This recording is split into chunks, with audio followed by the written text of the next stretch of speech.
ስሙት።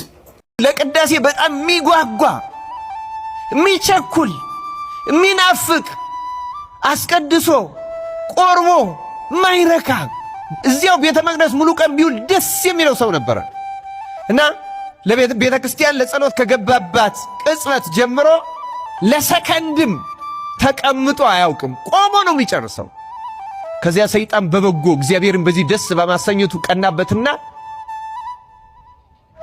ደዌ አምጥቶ መታው። እግዚአብሔርም ልክ ኢዮብን እንደፈቀደለት ፈቀደለትና ወገቡን ቆርጦ የሚጥል የአከርካሪ ካንሰር አምጥቶ መታውና ሽባ ሆኖ ቤቱ ቁጭ አለ። ይገርማቸው እና ሽባ ሆኖ ሲቀመጥ ስለምንም ነገር አላለቀሰም። የሚያለቅሰው ቆሜ ማስቀደስ አቃተኝ ብሎ ነበር የሚያለቅሰው። ታውቃላችሁ፣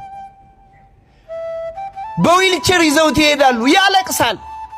አንድ ቀን እባካችሁ ናፈቀኝ፣ በሌሊት ውሰዱኝ፣ የሚወስደው አጣ።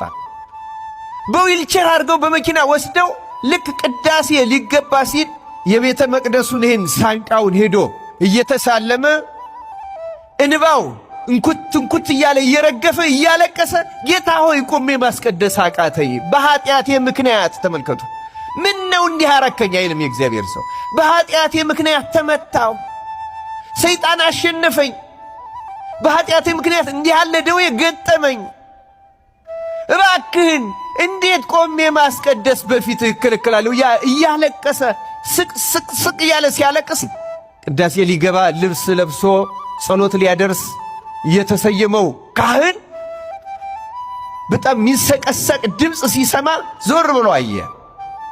በዊልቸር ሆኖ ያ ቆሞ ሲያስቀድስ ሲቆርብ የሚያውቀው ሰው ያለቅሳል። ያ እንባው እየወረደ እየገፉ ያስገቡታል። ቅዳሴውን ከመጀመሩ በፊት ተንደርድሮ ሄዶ ጠየቀው፣ ምን ነው ምን አገኘ? እንዲህ ያለ ነገር ገጠመኝ። ይኸው ካንሰር ነው። አባቴ ሆይ እግዚአብሔር አዘነብኝ፣ ምን እንደበደልኩት እርሱ ያውቃል፣ እባክህ ስለ ኃጢአቴ ማልድልኝ ያለ እንባውን ያረግፋል።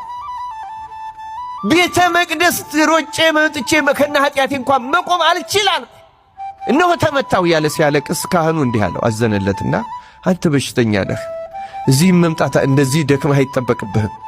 ሥጋውና ደሙን እኔ ቤትህ መጥቼ ለበሽተኞች በተፈቀደው ሥርዓት አቆርብሃለሁ። አሁን ወደ ቤትህ ሂድ አለው።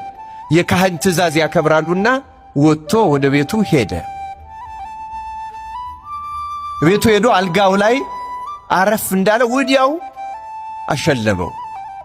በመሃል እመቤታችን ተገለጸችለት። በዚያው ቀን ተገልጻ ቅድም እያለቀስክ ወደ አንተ ቤት መግባት ተከለከልኩ በኃጢአቴ ምክንያት እያልክ የቤተ መቅደሱን ሳንቃ በሩን ስትስመው የሳምከው ዕቃውን ያንን እንጨቱን አይደለም ልጄን ነው የሳምከው አለችው እመቤታችን። ልጄን ጌታችን ኢየሱስ ክርስቶስ እሱን ነው የሳምከው።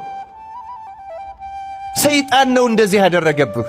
ልጄ ፈቅዶልሃል፣ ከዚህ በሽታ ፈውሷል፣ ይቅር ብሎሃል። ወደ ቤተ መቅደስ ምትጠማውን ምትጓጓውን እየሮጥክ ሄደህ ገስግሰህ ገብተህ ቆመህ አስቀድሰህ ቆርበህ መውጣት ፈቅዶልሃል ልጄ ተነስ ብላው ብድግ ሲል ድኖ አገኘው። እዩ ክርስቲያኖች፣ እዩ መጠማት ምን እንደሚያደርግ እና ድኖ ተነስቶ እንደገና ወደ ቤተ መቅደስ ውሰዱኝ ብሎ ቅዳሴው ሳያልቅ ብሎ ወሰዱት።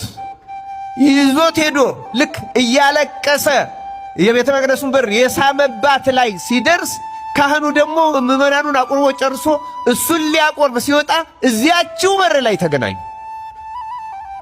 ወደ ውስጥ ገብቶ ቆረበና እግዚአብሔርን አመሰገነ።